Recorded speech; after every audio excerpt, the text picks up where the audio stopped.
Hello and welcome friends. This is class going about CTET fast revision. ये English pedagogy की class है आपकी, जो कि आपकी 2020 के लिए फायदेमंद है। तो ज़्यादा टाइम वेस्ट नहीं करते हैं, चलते हैं अपने पहले क्वेश्चन की तरफ। पहला क्वेश्चन है हमारा, why is story telling most important is an English language class at primary level. यानी कि जो प्राइमरी का लेवल होता है उसमें बच्चों को कहानी सुनाना क्यों यूजफुल होता है। आपका देखिए यूजफुल इसलिए है क्योंकि इससे क्या होता है, बच्चे की जो हमारी डेवलपिंग इंटीग्रेटेड लैंग्वेज स्किल होती है, यानी कि जो उसकी बोलने की जो स्किल कौशल होता है, वो कहानियां सुन सुन के ही उसमें आता है। अगर हम उसको कहानी ना सुना के अगर ऐसे ही किताबों को पढ़ाते रहेंगे या लिखवाते रहेंगे तो वो उतनी अच्छे से उसको बोलने का कौशल नहीं आएगा। इसलिए उसको हमें कहानियां सुनानी पड़ती हैं, ठीक है ना। सेकंड क्वेश्चन है हमारा, एक गुड टीचर वन हु, यानी कि एक अच्छा टीचर कौन सा होता है आपका, gives them ample opportunity to learn, यानी कि वो वाला टीचर होता है जो बच्चों को खुद से करने के लिए अपॉर्चुनिटी उपलब्ध कराए, या फिर गिव्स देम यूजफुल इन्फॉर्मेशन, यानी कि वो जो उसको उपयोगी आपके इन्फॉर्मेशन दे, या फिर होता है आपका gives exam concept explain concept and principle, यानी कि आपके सिद्धांतों को और आपके टॉपिक्स को जो अच्छे से समझाए वो होता है, या फिर gives printed notes to students, यानी कि वो जो आपका नोट्स को यानी कि जो टॉपिक्स हैं उनको प्रिंट करा के बच्चों को दे। तो देखिए सबसे पहले ये है कि उनको हमारा नोट्स देने का कोई मतलब नहीं है, ना ही ज्यादा उनको कॉन्सेप्ट देने का मतलब है, और ना ही उनको यूजफुल इन्फॉर्मेशन, यानी कि हमारा ऑप्शन नंबर ए बिल्कुल ठीक है। एम्पल अपॉर्चुनिटी टू लर्न, यानी कि बच्चों के लिए आपका अवसर उपलब्ध कराना कि वो खुद से कुछ सीख पाए और कर पाए। ठीक है, नेक्स्ट है हमारा, which approach emphasising interaction as the means at the end the goal of learning language, ठीक है ना। तो कम्युनिकेटिव इमर्सन या ओरल या साइलेंट वे। देखो डी ऑप्शन हमारा साइलेंट वे, चुप रहने का कोई मतलब नहीं है। इमर्सन यानी कि ज्यादा इशारे करने का भी नहीं, ओरल भी नहीं है उनका ज्यादा। सबसे ऑप्शन नंबर हमारा ए है कम्युनिकेटिव। तो हम जब उससे बच्चे से बातचीत करेंगे अपने आपस में तो वो ज्यादा अच्छे से हमारा कैच कर पाएगा बातों को। तो हमारा ऑप्शन नंबर ए बिल्कुल ठीक है, कम्युनिकेटिव।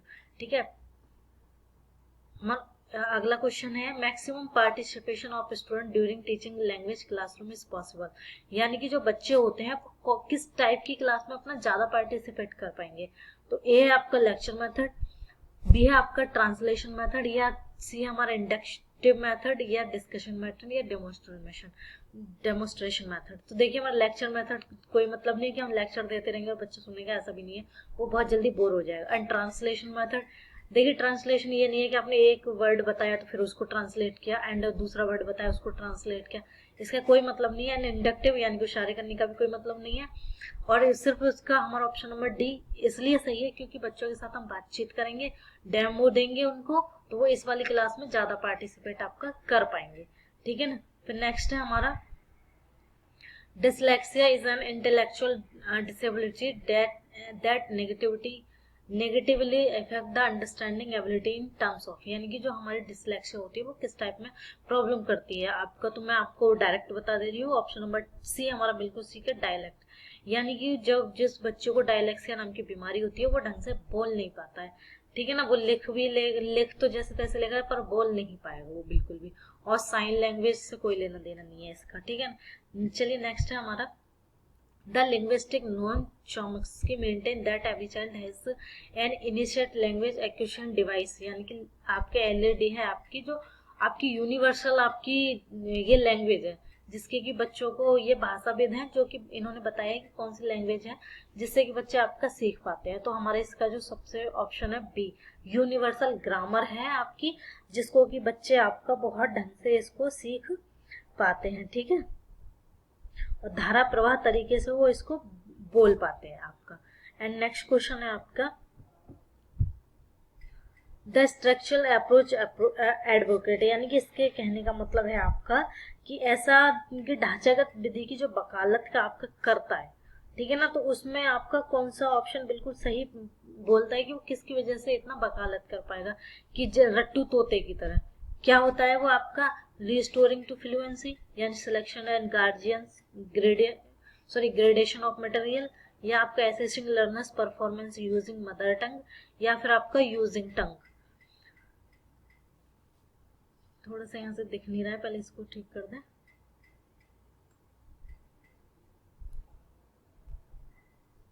ठीक है ना। तो इसमें जो हमारा ऑप्शन नंबर बी बिल्कुल ठीक है आपका, selection and gradation of material. ठीक है, इसका ये है कि चुनाव क्रमागत ढंग से क्या द्वारा क्या दिया गया जो होता है, यानी कि आपका जो अगर बच्चों को हम सेलेक्ट किया हुआ कोई पोर्शन देंगे तो वो उसको तोते की तरह रट के एकदम से धारा प्रवाह तरीके से बोल देगा, या फिर उसकी प्रैक्टिस करवाई जाएगी तो। ठीक है ना।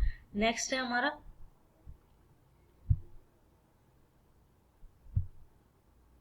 What is the main purpose of poetry recitation in a language classroom.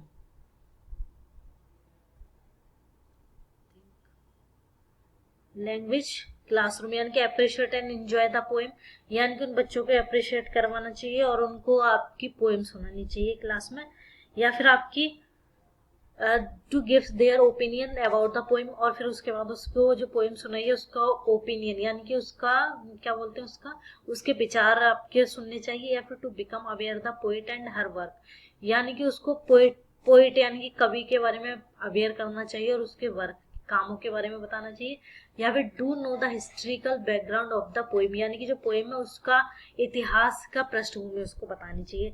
तो इसमें हमारा एक ऑप्शन नंबर ए बिल्कुल ठीक है। आपकी जो कविता की प्रशंसा होती है और इसका आनंद जो उठाना होता है, हमें इसके बारे में ज्यादा बताना होता है। ठीक है ना, कि इस टाइप की कहानी की वो उसको सुने और उसको अप्रिशिएट करें और उसको पोएम को एंजॉय करें, ना कि उसको हमें इतिहास बताना है और ना ही उसके कवि के बारे में बताना है कि वो क्या क्या काम कर चुका है। ठीक है ना। ये क्वेश्चन है हमारा who strongly maintain the language is learned by imitation of stimuli and reinforcement of correct response, यानी कि इसके कहने का मतलब है आपका कि कौन वकालत करता है, मतलब कौन आपका कहता है कि भाषा को सीखने की नकल के द्वारा संवेगात्मक जो क्रिया होती है आपकी उसको आपका उपयुक्त तो उत्तर की, मतलब कौन कहता है आपका कि जो आपकी भाषा की जो सीखने की प्रक्रिया होती है वो नकल से होती है, यानी कि आप नकल करोगे तो सीखोगे। तो इसका जो हमारा ऑप्शन है वो है आपका टॉलमन, यानी कि टॉलमन ने आपका बोला था कि जो हमारा सीखी जाती है वो नकल करके सीखी जाती है। ठीक है, इस टाइप की परिभाषा दी थी आपकी टॉलमन ने। ठीक है, नेक्स्ट है हमारा, ये हमारा लास्ट क्वेश्चन आज का, under which activity do recognise sound and deducing meaning from them come। मेरी टंग ट्विस्ट हो रही है थोड़ी सी, लेकिन कोई बात नहीं। deducing means meaning from the come, यानी कि स्पीकिंग, लिसनिंग, रीडिंग या राइटिंग। तो इसमें हमारा ऑप्शन नंबर बी बिल्कुल ठीक है आपका, ऑप्शन नंबर बी बिल्कुल ठीक है आपका, लिसनिंग, यानी कि सुनने के द्वारा जो प्रकट किया जाता है आपका वो आपकी रिकॉर्डिंग करने की काम आती है, यानी कि पहले वो सुनता है और फिर बोलता है। रिकॉग्नाइज साउंड होता है यानी कि सुन के बोलना, तो उसके लिए जरूरी होता है हमारा पहले अच्छे से सुना जाए। अगर अच्छे से सुनेंगे तभी हम अच्छे से कुछ बोल पाएंगे। ठीक है ना। ये थे हमारे आज के question and thank you so much आज की इस क्लास के लिए। बट जैसे भी थोड़ा सा आपको एडजस्टमेंट करना पड़ेगा तब तक कि ढंग से हमारा सेटअप नहीं हो जा रहा है। ठीक है।